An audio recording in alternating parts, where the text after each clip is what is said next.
ఇండియాలోనే అతి తక్కువ ధరలకి రత్నాలనందించే ఏకైక సంస్థ 6JVR.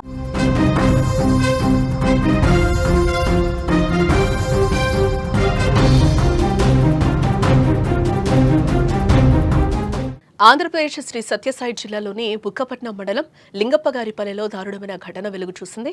నిత్యం పూజలు అందుకునే పురాతన వెంకటేశ్వర స్వామి ఆలయంపై నిధుల వేటగాళ్లు పడ్డారు. గుప్త నిధుల కోసం ఆలయంలో ఉన్న విగ్రహాన్ని పూర్తిగా ధ్వంసం చేసి గోపురాన్ని కూడా కూల్చేసినట్లుగా తెలుస్తోంది. దురదృష్టవశాత్తు కొన్ని అరుదైన పురాతన ఆలయాల్లో గుప్త నిధులు ఉన్నాయనే ప్రచారం నిధుల వేటగాళ్లకు దుర్మార్గమైన ఆలోచనలకు ప్రేరణగా నిలుస్తోంది.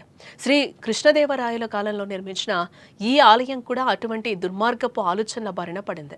ఈ దేవాలయం నిర్మాణంలో కానీ దాని విగ్రహాల్లో కానీ ఎలాంటి నిధులు లేవని, కేవలం భక్తి, కళాత్మకత, ఆధ్యాత్మికత మాత్రమే ఉన్నాయని గ్రామస్తులు అంటున్నారు.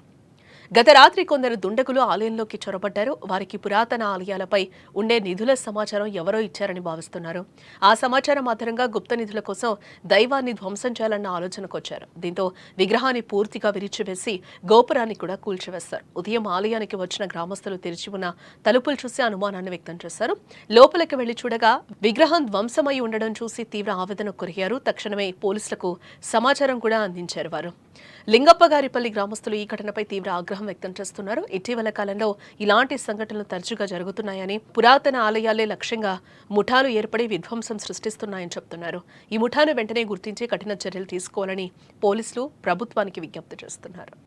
సత్యసాయి జిల్లా బుక్కపట్నం మండలం సిద్ధరాంపురం పంచాయతీ లింగప్పగారిపల్లి గ్రామం నందు వెంకటేశ్వర స్వామి గుడి నందు గుర్తు తెలియని వ్యక్తులు వచ్చి మా ఊరి గ్రామస్తులు ఎంతో నిష్టగా పూజించబడిన వెంకటేశ్వర స్వామి గుడి ఎవరో గుర్తు తెలియని వ్యక్తులు వచ్చి కూలగొట్టడం జరిగింది. వారు దేనికోసం వెతికారో మాకు తెలీదు, కానీ మాకేదో అనుమానంగా ఉంది. ఇది పకడ్బందీగా ప్లాన్ వేసి చేశారని